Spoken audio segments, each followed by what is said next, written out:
Welcome to our new series on go-to strategies when you are feeling stressed.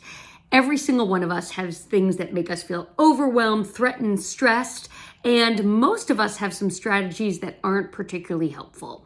So in our series, we are going to cover 6 strategies that are not particularly helpful, and then we're going to talk about 6 strategies that are more helpful. So today, we're going to talk about our first unhelpful strategy, which is blaming yourself.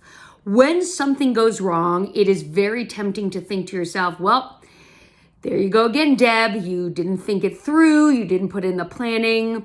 I mean, what did you expect? There you go again.